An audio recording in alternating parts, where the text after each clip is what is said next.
प्रभु चरित्र सुनवे को रसिया, भगवान के चरित्र सुनने के बड़े रसिक हैं, भगवान की बात सुनने के बड़े प्रेमी हैं हनुमान जी। लेकिन एक बात देखो, कथा बाद में, काज पहले। राम काज करिवे को आतुर, राम जी का कार्य करते हैं और राम जी की कथा सुनते हैं। इसका अर्थ हनुमान जी से यह प्रेरणा लेनी चाहिए। कई लोग कहते हम तो आपकी बात कर रहे थे, आपकी बात कर रहे थे। अच्छा, बात तो कर रहे थे पर हमारा काम कर रहे थे कि नहीं? हम जिसकी बात करते हैं, सुनते हैं, काम भी तो उसका करना चाहिए। हनुमान जी कहते हैं कि राम जी का कार्य करो और राम जी की कथा सुनो, और राम जी का कार्य व्यवहार में उतारो, काम काज को राम काज समझ कर करो और फिर राम जी की कथा सुनो। यह हनुमान जी के चरित्र से प्रेरणा लेनी चाहिए। हनुमान जी रामचरित सुनबे को रसिया, इतने रसिक हैं कि राम कथा हो रही हो उस समय हनुमान जी बोलते नहीं। अच्छा बोलो, हनुमान जी के कारण ही हम सब लोग बोलते हैं, है ना? आपने देखा होगा जब कोई थोड़ी सी बात जानता है ना, वो बिना बोले नहीं रहता, सुन नहीं पाता हो, जानता हो तो। हमने कई बार देखा, हमारे साथ ऐसी घटनाएं प्रायः घटती हैं। लोग आते हैं, हम जैसे ही कोई बात कहेंगे तो पंक्ति दोहा या कुछ तो आगे बोले हाँ हाँ ऐसे, अब आप सुनाओ। हाँ, क्यों? क्योंकि वो यह बताना चाहते हैं कि हम भी जानते हैं। इस जानकारी को बताए बिना वो रह नहीं पाते। पर हनुमान जी आज तक कथा के बीच में बोले नहीं, बोले। बोल सकते हैं कि नहीं? ज्ञानी नाम अग्रगण्यम, हनुमान नाटक लिखने वाले हैं श्री हनुमान जी महाराज। राम जी की कथा, हाँ, मौका मिल गया तो वहां कथा सुना देते हैं, और नहीं तो प्रायः कथा सुनते रहते हैं सदा। और इतनी कथा सुनते हैं, हनुमान जी जैसा श्रोता कोई नहीं। अगर एक ही समय में दो जगह कथाएं हो रही हो तो आप कहोगे कभी यहां चलें कि वहां चलें, कभी सोचेंगे आज यहां तो फिर कल वहां। लोग कहते हैं कि हम कल नहीं आ पाए, कल वहां चले गए थे, आज यहां आए। पर हनुमान जी यत्र यत्र रघुनाथ कीर्तनम तत्र तत्र कृत मस्तकांजलिम वाष्पवारि परिपूर्ण लोचनम मारुतिम नमत राक्षसांतकम। हनुमान जी बराबर कथा में रहते हैं, राम कथा में रहते हैं। आज भी है, अभी भी है। जहां जहां राम जी की कथा, वहां वहां हनुमान जी अवश्य अवश्य अवश्य रहते हैं। एक सज्जन बोले रहते हैं तो दिखते क्यों नहीं? हमने कहा कि दिखते, उन्होंने दिखना बंद कर दिया, रहते तो अभी भी। क्यों? बोले दिखने से उनके साथ एक घटना घट गई थी। हमारे तुलसीदास जी महाराज सदगुरु चक्रवर्ती सुच सरल संत श्री तुलसी गुण गायक सीताराम जी के। सदगुरु चक्रवर्ती सुच सरल संत श्री तुलसी गुण गायक सीताराम जी के।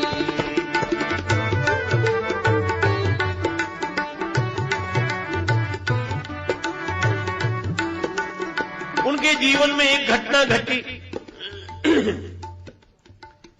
रत्नावली जी के वियोग में व्यथित होकर ससुराल पहुंच गए रात्रि के समय।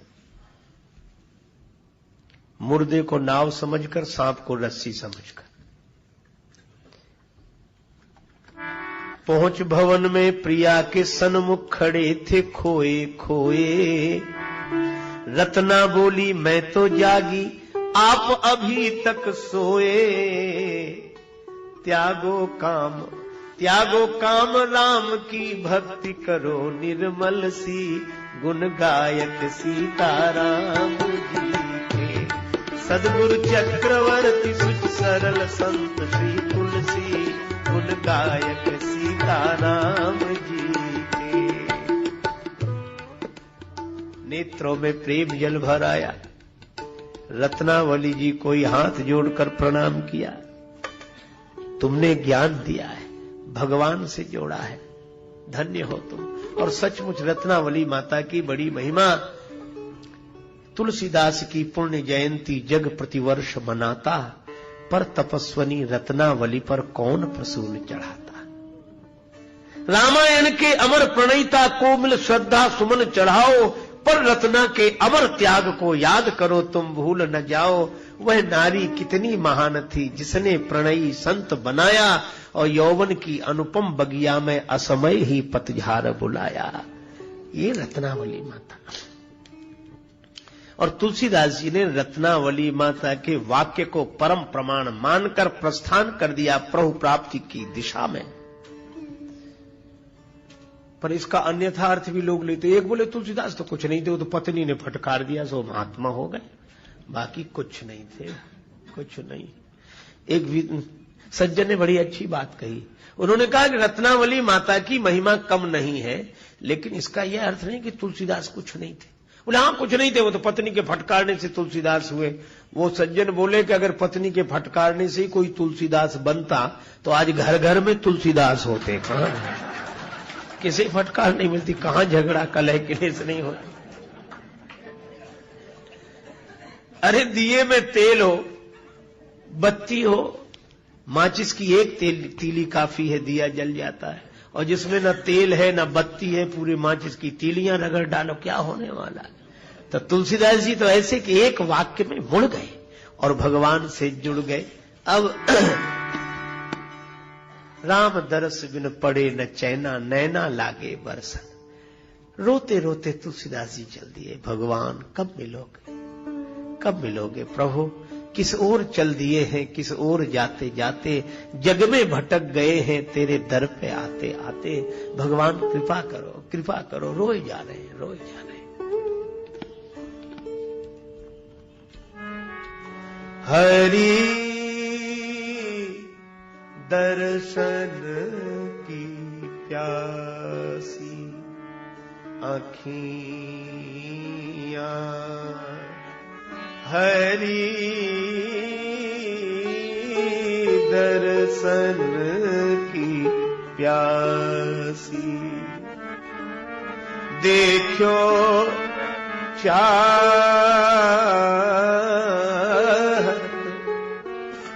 कमल नयन को, निस दिन रहत उदासी। अखियां हरि दर्शन की प्यासी,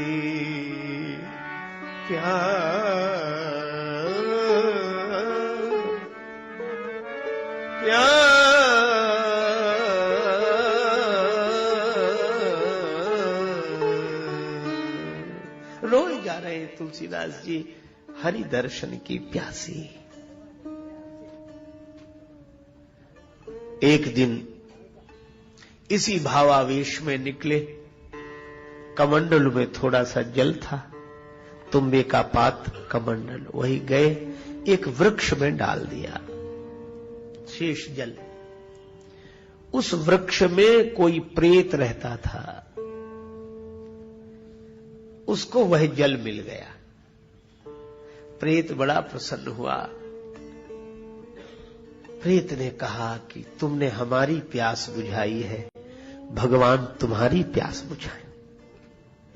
तुमने हमारी प्यास बुझाई है, भगवान तुम्हारी प्यास बुझाए।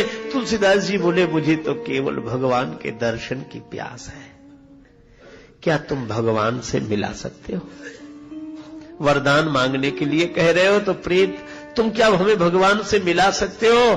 प्रेत ने कहा कि भगवान से तो नहीं मिला सकते हैं, पर भगवान से मिलाने वाले से मिला सकते हो। बोले मिला तो नहीं सकते, उनके तो नाम से ही हम भाग जाते हैं। भूत पिशाच निकट नहीं आवे, महावीर जब नाम सुनावे। लेकिन पता बता सकते हैं। हाँ, जो जिससे डरता है उसकी जानकारी भी तो रखता है कि कहां है इस समय। इसलिए भूत प्रेतों को सही जानकारी होती कि हनुमान जी कहां हैं। पक्का भरोसा, कहां मिलेंगे। और शंकर जी तो तुलसीदास जी को काशी बुलाना चाहते थे, इसीलिए अपना कोई प्रेत भेज दिया होगा। उनके भूत प्रेतों की क्या कमी उनके पास। प्रेत ने कहा हनुमान जी हैं राम जी से मिलाने वाले, कहां मिलेंगे? राम कथा में। क्यों? रामचरित सुनिवे को रसिया, रामचरित सुनिवे को रसिया, राम लखन सीता मन बसिया, राम लखन सीता मन बसिया, रामचरित सुनिवे को रसिया, रामचरित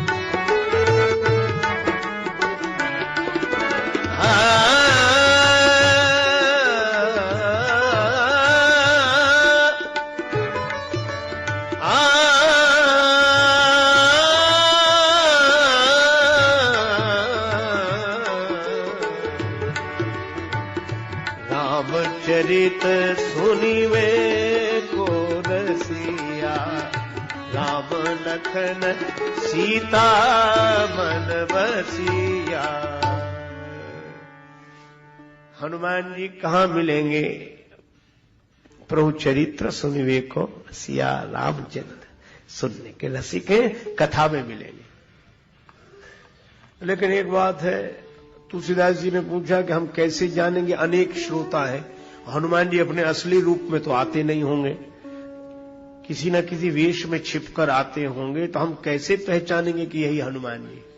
प्रेतने का एक ही पहचान है, गंगा जी किनारे काशी में जहां राम कथा होती है, स्थान बताया, वहां हनुमान जी श्रोताओं में आते हैं। पहचान क्या? कहा कि जो कथा में सबसे पहले आ जाए और सबके जाने के बाद जाए, वही हनुमान जी। पहचान बताई। तुलसीदास जी काशी में आ गए।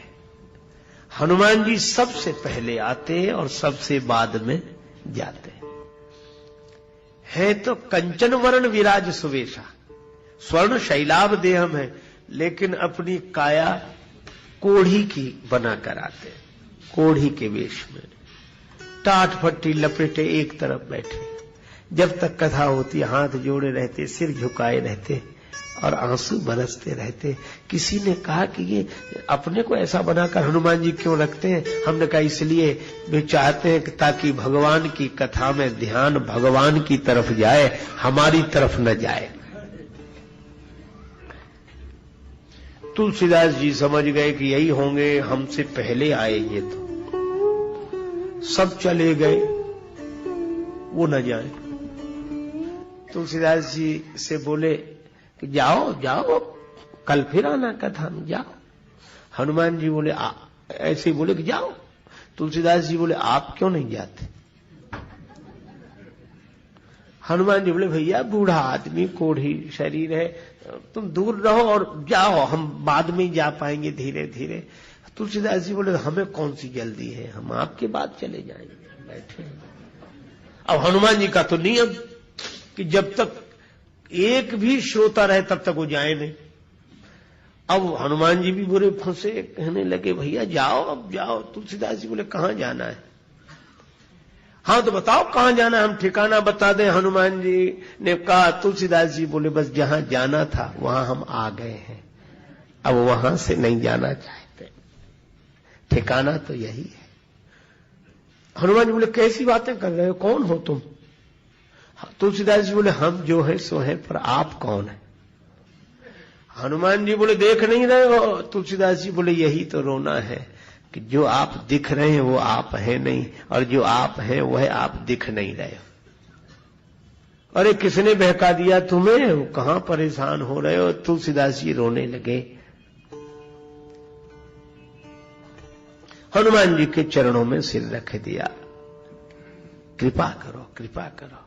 और जब प्रार्थना की तो हनुमान जी प्रकट हो गए और कोढ़ी के रूप में दिखे थे, प्रकट हुए तो कंचन वरण विराज सुवेशा, कानन कुंडल कुंचित केशा। तो हनुमान जी मिले कहां? कथा में। तुलसीदास जी ने कहा राम जी का दर्शन चाहता हूं। तुलसीदास जी की प्रार्थना पर प्रसन्न होकर हनुमान जी ने कहा चित्रकूट चलो, वहां राम जी मिलेंगे। और चित्रकूट में राम जी का दर्शन हनुमान जी ने ही कराया। तो ऐसे हनुमान जी जो सब तरह से समर्थ हो, सारा संसार भगवान के हाथ में, पर भगवान जिनके हाथ में हो, भगवान जिन पर रीझ कर बिक गए हो, ऐसे हनुमान जी को अगर खोजना हो तो कहीं नहीं मिलेंगे। हनुमान जी जब मिलेंगे तब श्री राम कथा में मिलेंगे।